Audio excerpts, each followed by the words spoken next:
দ্বাদশ শ্রেণীর বাংলা ভাষা বিজ্ঞানের ক্লাসে সকলকে স্বাগত। আজকে আমি তোমাদের রূপতত্ত্বের কয়েকটি জরুরি ধারণা বিষয় নিয়ে আলোচনা করব। এর আগের ক্লাসে রূপতত্ত্বের অন্যান্য গুরুত্বপূর্ণ বিষয়গুলো নিয়ে আলোচনা হয়েছে। আজকে কয়েকটি যে জরুরি ধারণা রূপতত্ত্ব সম্পর্কে আলোচনা করতে গেলে যেগুলো আমাদের যে ধারণাগুলো রাখা ভালো আর যে ধারণাগুলো আমাদের করতে সাহায্য করে রূপতত্ত্ব, সেই নিয়ে আলোচনা করব। রূপতত্ত্ব হলো পদের সংগঠন ও পদের গতি প্রকৃতি নিয়ে আলোচনা। একটা বিশেষ শাখা, ভাষাবিজ্ঞানের যে শাখা, যেখানে পদের সংগঠন এবং পদের গতি প্রকৃতি নিয়ে যেখানে আলোচনা করা হয়। এই রূপতত্ত্বের যে কয়েকটি জরুরি ধারণার মধ্যে একটি ধারণা হলো প্রকৃতি প্রত্যয় এবং একই সঙ্গে বিভক্তি নিয়ে আলোচনা করছি। এখানে আমি একটি বাক্যকে নিয়েছি, খেলনাওয়ালাকে ডাকা। বাক্যে ব্যবহৃত শব্দই হলো পদ। এর মধ্যে যে খেলনাওয়ালাকে, এই পদটিকে নিয়ে একটু আলোচনা করছি। এই যে পদটি আমরা দেখতে পাচ্ছি, এই পদে দেখতে পাচ্ছি যে পদের যে প্রধান অংশ সেটা হলো খেলনা। পদের প্রধান অংশ হলো খেলনা। এই পদের প্রধান অংশ খেলনাকে বলা হয় প্রকৃতি। বলা হয় প্রকৃতি। এই প্রকৃতির সঙ্গে যুক্ত হয়েছে ওয়ালা। এই ওয়ালার মাধ্যমে বোঝা যাচ্ছে যে যিনি খেলনা বিক্রি করেন। এই যে অংশটি যুক্ত হয়েছে, এর আগে আমি স্বাধীন রূপমূল, পরাধীন রূপমূল বলেছিলাম, তোমরা তখন নিশ্চয়ই শুনেছো যে ওয়ালা হলো পরাধীন রূপমূল। তো এই যে ওয়ালা অংশটি যুক্ত হয়েছে, এই ওয়ালা হচ্ছে প্রত্যয়। এই ওয়ালা হলো প্রত্যয়।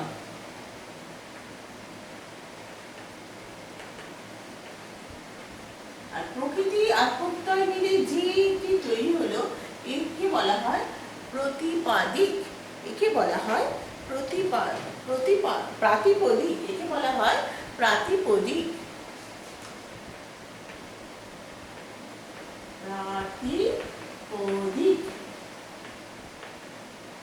তো এই প্রাতিপদিকের সঙ্গে যে কে যুক্ত হয়েছে, এই বিভক্তি যা কিনা শব্দকে পদে রূপান্তরিত করেছে, এই বিভক্তি হচ্ছে আমরা বাক্যে ব্যবহৃত হতে দেখি। তাহলে এই কে হলো বিভক্তি, যা শব্দকে পদে রূপান্তরিত হয় বা বাক্যে ব্যবহৃত হতে সাহায্য করে।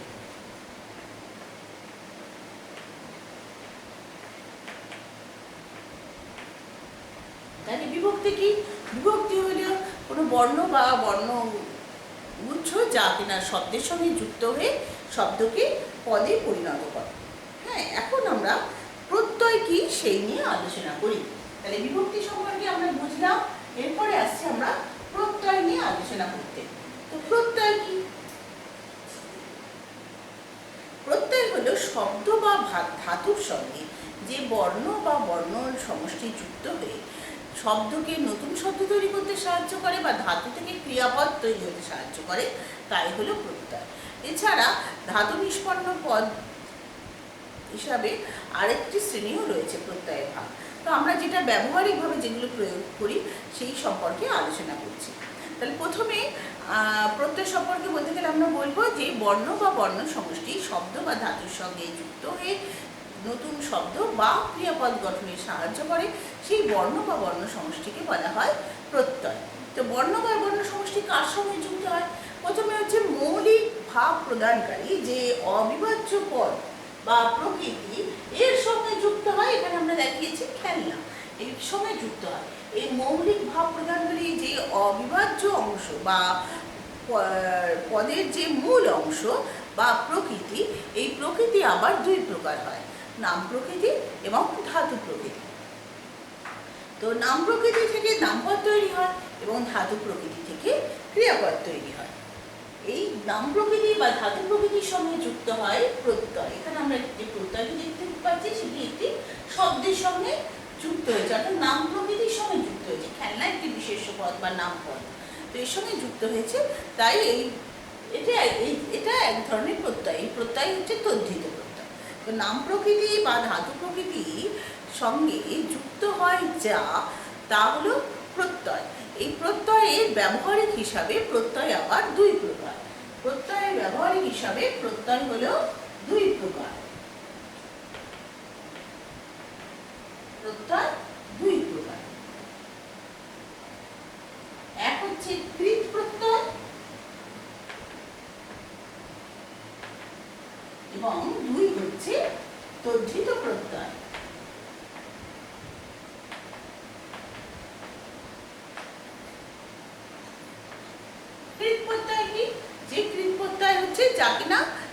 ক্রিয়াপদ তৈরি করতে সাহায্য করে।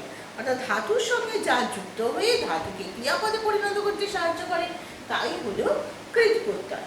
আর নামপদের সঙ্গে যুক্ত হয়ে যে প্রত্যয় নামপদকে নতুন শব্দ তৈরি করতে সাহায্য করে তাই হলো তদ্ধিত প্রত্যয়। আমি এবার দুটো উদাহরণ দিয়ে বলছি কীরকমভাবে প্রত্যয় যুক্ত হয়। প্রত্যয় যুক্ত হওয়ার পরে পদান্তরও ঘটতে পারে। যেমন ধরো দুটো তদ্ধিত প্রত্যয়ের উদাহরণ দিচ্ছি। চালাক,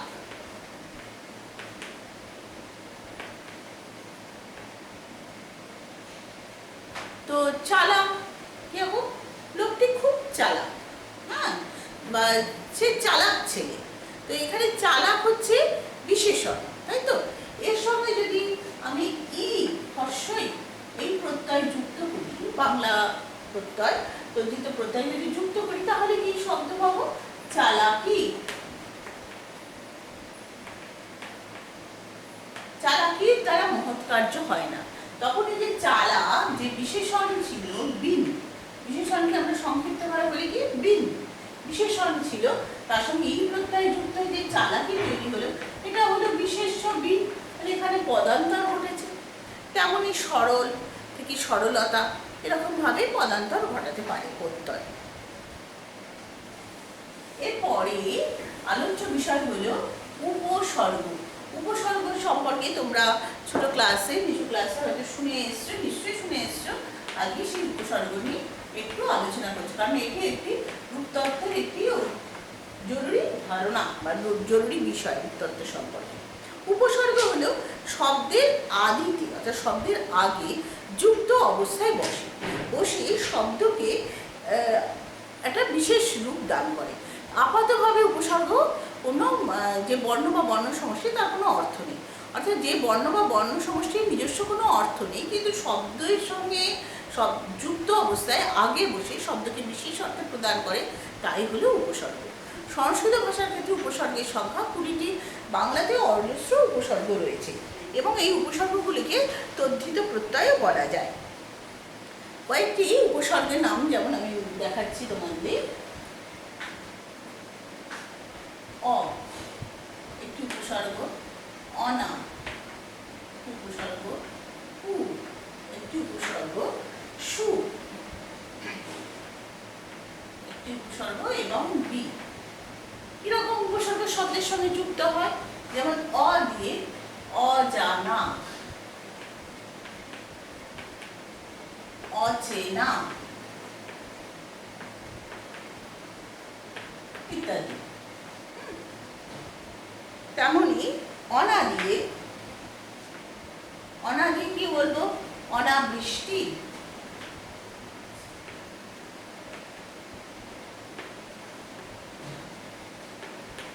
অনাহার,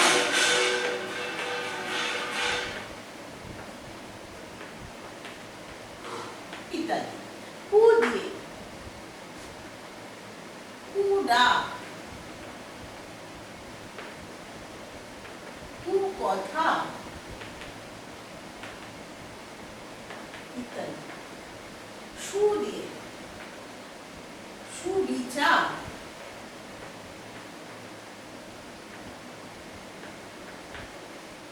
সুব্যবস্থা,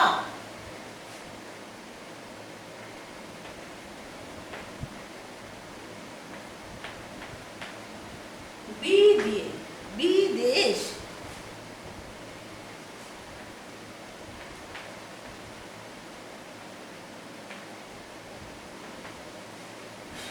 বিহার, এটা কোনো প্রদেশ অর্থে নয়, ভ্রমণ বিচরণ অর্থে ব্যবহার করা হয়। প্রদেশ অর্থে হলে কিন্তু এটা হবে না।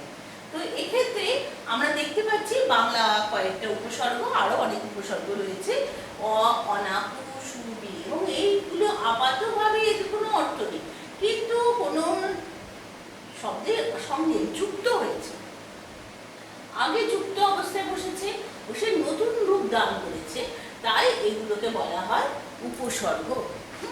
এরপরে আসছি ভিত্তি। এটিও একটি গুরুতর বিষয়, আলোচনার বিষয়, রূপতত্ত্ব সম্পর্কে একটি আলোচনার বিষয়। ভিত্তি শব্দ থেকেই এসছে ভিত।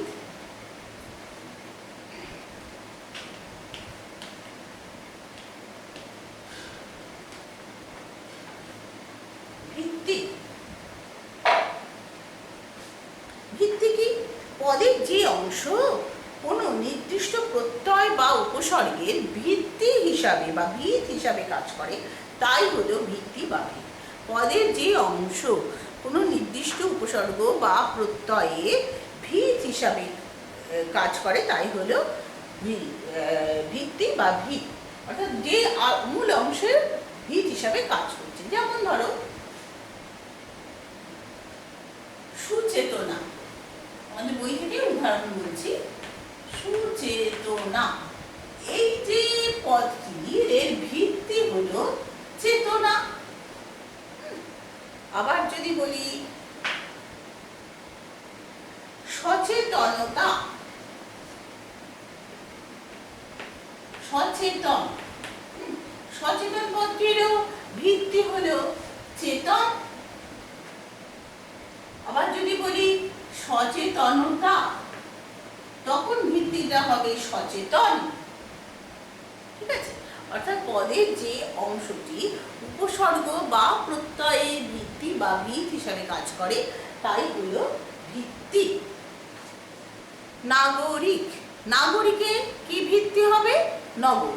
আবার নাগরিকত্ব, হ্যাঁ, সেখানে ভিত্তি হবে নাগরিক। এরপরে আসছি সমাস বা যোগ করা। সমাস সম্পর্কে তোমরা এর আগে কিছু ক্লাসে পড়ে এসেছো, তো আজকেও সেই সমাস সম্পর্কে বলবো, কিন্তু সমাসের সেইভাবে শ্রেণীবিভাগ করবো না, আমরা সমাসের গঠনগত দিক দিয়ে যে শ্রেণীবিভাগ সেইগুলো নিয়ে আলোচনা করব। সমাস কি? এক বা একাধিক পদ যদি একত্রে বসে একটি বড় পদের সৃষ্টি করে তবে তাকে বলা হয় সমাস। এক বা একাধিক পদ যদি একত্রে বসে একটি বড় পদের সৃষ্টি করে তবে তাকে বলা হয় সমাস। এই সমাসবদ্ধ যে বড় পদটি হয় সেই বড় পদটি, সমাসবদ্ধ পদটিকে বলা হয় সমস্ত পদ। তো গঠনের বিচারে সমাসও আবার তিন প্রকার হচ্ছে। তাহলে আমরা এই পরের বিষয়ে আলোচনা করছি সমাস বা যোগ করা। অর্থ হলো যোগ করা। তো গঠনের বিচারে সমাস হলো তিন প্রকার। এক নম্বর হচ্ছে দ্বন্দ্ব সমাস।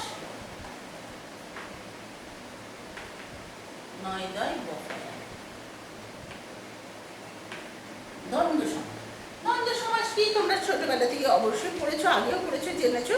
এখানে পদগুলি পাশাপাশি জুড়বে কিন্তু কোনো অর্থ পরিবর্তন ঘটবে না। পাশাপাশি জুড়বে কিন্তু কোনো অর্থ পরিবর্তন ঘটবে না। যেমন বাপ মা, ভাই বোন, দম্পতি, দম যোগপতি, হ্যাঁ, রাত দিন। তো এখানে পাশাপাশি বসে নতুন পদ তৈরি করলো রাত দিন। রাত এবং দিন, ওদের অর্থ কিন্তু পাল্টালো না। এই সমাসটি হলো দ্বন্দ্ব সমাস। তারপরে দু নম্বর সমাস হচ্ছে ব্যাখ্যানমূলক সমাস।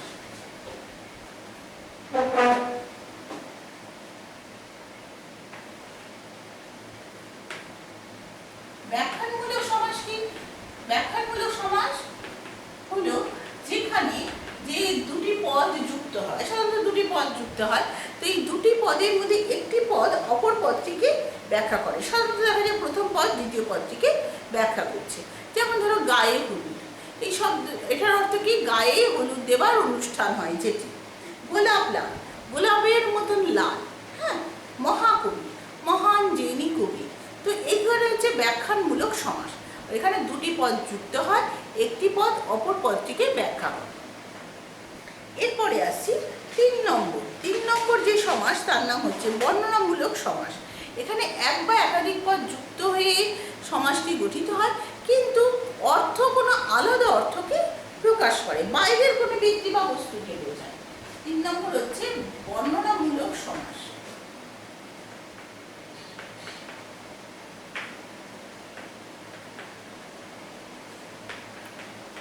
বর্ণনামূলক কি? এক বা একাধিক পদ যুক্ত হবে কিন্তু অর্থ হবে বাইরের কোনো ব্যক্তি বা বস্তু।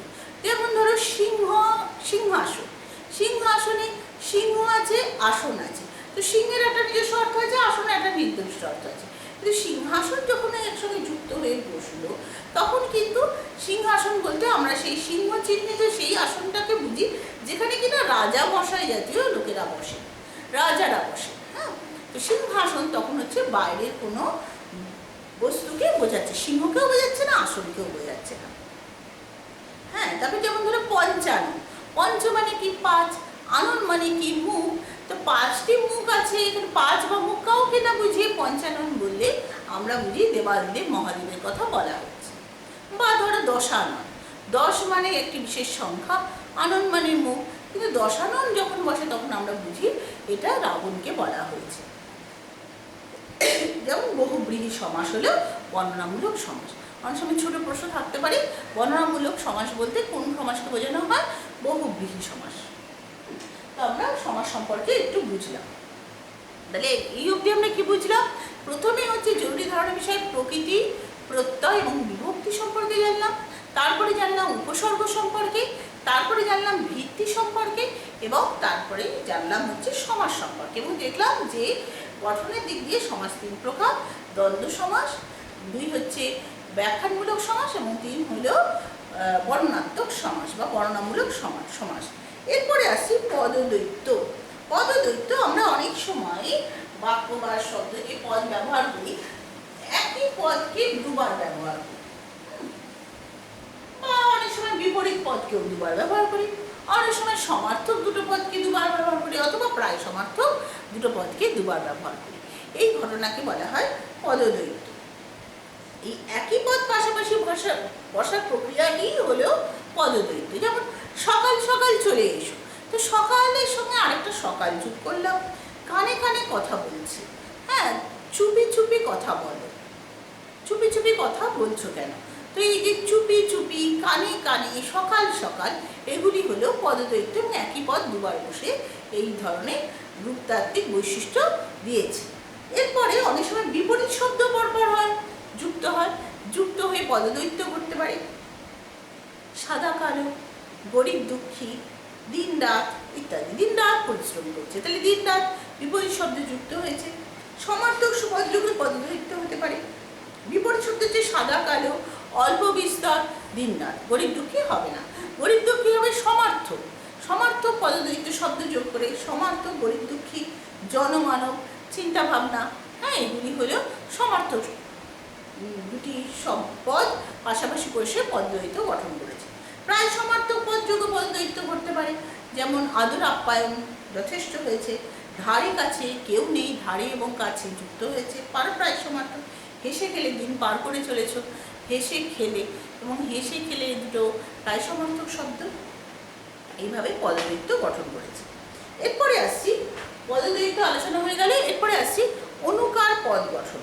অনুকার পদ গঠন অনেক সময় একটি পদের অনুকরণে আরেকটি পদ পাশাপাশি বসে। এই যে অনুকরণে বসেছে বলে এগুলিকে বলা হয় অনুকার পদ গঠন। এখানে প্রতিধ্বনি জনিত পদ গঠিত পারে, যেমন টুকটাক করে আম করছে, হ্যাঁ, তারপরে ধরে ছিমছাম ভাবে গোছানো হয়েছে, ছিমছাম, টুকটাক, চুপচাপ। তো এই যে প্রতিধ্বনিমূলক যে জনিত অনুকার পদ গঠন করা হয়েছে। অনেক সময় বিকৃতভাবেও অনুকার ধরনের শব্দ গঠন হয়, অর্থাৎ পরের অংশটির কোনো অর্থ নেই কিন্তু বিকৃতভাবে এসেছে। ভাত টাত খেয়েছো, ভাতের সঙ্গে টাত, হ্যাঁ, জল টল খেয়ে রওনা হো, জলের সঙ্গে টল, হ্যাঁ, তো এবার মুড়ি টুড়ি ইত্যাদি।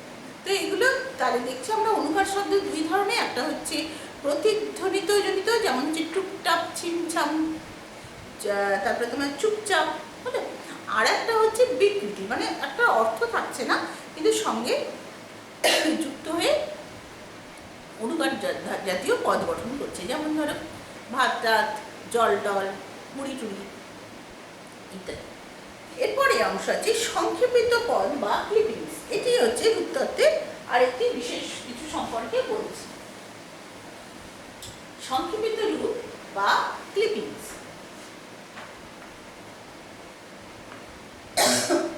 আমরা কথা বলার সুবিধার জন্য অনেক সময় পুরো শব্দটা বা পুরো পদটা না বলে অনেক সময় ছোট করে বলি। যেমন ধরো মাইক্রোফোন না বলে আমরা বলি ফোন, তাই তো? বড় দাদা না বলে বলি বড়দা, ছোট ছোট দিদি না বলে বলি ছোটদি। এই যে সংক্ষেপিত রূপ, এগুলোকে বলা হয় ক্লিপিংস। এটা আমরা আমাদের কথা বলার সুবিধার জন্য। পুরো এরোপ্লেন, এরোপ্লেন না বলে বলি প্লেন। তো সেই রকম এই যে শব্দগুলো, টেলিফোন এর কি বলি ফোন, এগুলো হলো সংক্ষেপিত রূপ বা ক্লিপিংস। এরপরে আরেকটা বিষয় নিয়ে রূপতত্ত্ব আলোচনা করছি, সেটি হচ্ছে বিকল্পন। বিকল্পন অর্থাৎ যা হওয়ার তা না হয়ে অন্য আর একটা রূপকে ব্যবহার করা হয়। যেমন ধরো ইংরেজিতে আমরা জানি প্রেজেন্ট টেন্স বা বর্তমানকালে পাস্ট টেন্সের যে রূপ হয় অর্থাৎ অতীতকালের রূপ হয় সাধারণত ইডি যোগ হয়, তাই না? ইডি, প্লে, প্লেড, হ্যাঁ, তো এই ইডি যোগ হয়। কিন্তু অনেক সময় দেখা যায় ইডি না হয়ে অন্য একটা রূপ হয়। যেমন ধরো গো, এই গো, গোয়ের পাস্ট টেন্স কি হয়? গোয়ের জিও ইডি হওয়ার কথা ছিল, কিন্তু জিও ইডি না হয়ে কি হলো? ওয়েন্ট। বা ধরো কাম, কামের অতীতকাল বা পাস্ট টেন্স কি হতে পারতো? কামড, কিন্তু কামড হবে না, কি হবে? কেম। তো এই যে যা হওয়ার কথা ছিল তা না হয়ে অন্য একটা যে রূপ হয়েছে, এটাকেই বলা হয় বিকল্পন। একে বলা হয় বিকল্প। এরপরে আসছি তার উত্তরের আরেকটা বিষয়, তার নাম হচ্ছে মুন্ডমাল শব্দ। মুন্ডমাল শব্দ এগুলো বলছি, এগুলো অনেক সময় ছোট 1 নম্বরের যে প্রশ্ন আসে সেখানে জানতে চাওয়া হয়। মুন্ডমাল, মুন্ডমাল কি? অনেক সময় বড় যে পদগুচ্ছ, পদগুচ্ছকে একটা বিশেষ কথা বলা হয়। বড় পদগুচ্ছের প্রতিটি পদে প্রথম যে বর্ণ বা লেটারটা রয়েছে সেটা দিয়ে মুন্ডমাল শব্দ গঠন করা হয়। কিরকম? ডিস্ট্রিক্ট ম্যাজিস্ট্রেট, তো ডিস্ট্রিক্ট ম্যাজিস্ট্রেটের ডিস্ট্রিক্টের ডি নিলাম, ম্যাজিস্ট্রেটের এম নিলাম, ডিএম। তারপরে যেমন ধরো হেড মিস্ট্রেস, হেড মিস্ট্রেসের এইচ নিলাম, মিস্ট্রেসের এম নিলাম, HM. Very important person, very V নিলাম, ইম্পর্টেন্টের আই নিলাম, পার্সনের পি নিলাম, ভিআইপি। তো এইগুলো হলো মুন্ডমাল শব্দ, মুন্ডমালা নয়, মুন্ডমাল শব্দ। মানে প্রতিটি পদের পদগুচ্ছের প্রথম যে বর্ণটি বা অক্ষরটি বা লেটারটি নিয়ে এই মুন্ডমাল শব্দ গঠন করা হয়। এরপর আসছে নব্য শব্দ প্রয়োগ। আমাদের ভাষা, ভাষা হচ্ছে বহতা নদীর মতন, এবং বর্তমান যুগের সঙ্গে তাল মিলিয়ে চলতে চলতে ভাষাতে অনেক নতুন ধরনের শব্দ ঢুকে যাচ্ছে। যেমন ধরো এখন কতগুলো শব্দ আমাদের বাংলা ভাষায় প্রবেশ করে গেছে এবং সেগুলো আমরা ব্যবহার করছি। এইগুলো হচ্ছে নব্য শব্দ বা নতুন ধরনের শব্দ, যেমন যা আগে বাংলায় ছিল না।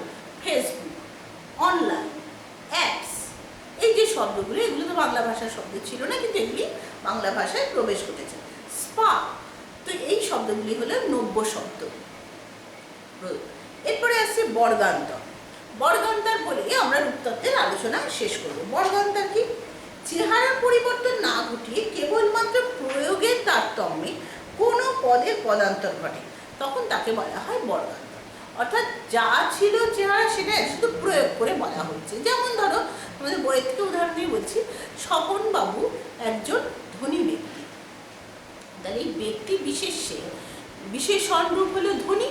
তো আমি এই বিশেষণ ধনীকে যদি আবার বিশেষ রূপে ব্যবহার করি, ধনী, তার পরিবর্তন না করি, ধনী মাত্রই অহংকারী হয় না। তাহলে এখানে ধনী বিশেষ রূপে ব্যবহার হলো। তাহলে যখন ধনী কখনো বিশেষণ হিসেবে ব্যবহার হচ্ছে, কখনো বিশেষ রূপে ব্যবহার হচ্ছে, এবং এর কোনো পরিবর্তন হয়নি, চেহারা রূপের কোনো পরিবর্তন হয়নি, এই ঘটনাকে বলা হয় বর্গান্তর। তাহলে আমরা আজকে রূপতত্ত্বের আলোচনা সম্পূর্ণ করলাম। তোমরা দুটো ভিডিও থেকেই রূপতত্ত্ব সম্পর্কে সব কথা জানতে পারবে। আর সকলে ভালো থেকো, ভালো করে পড়ে।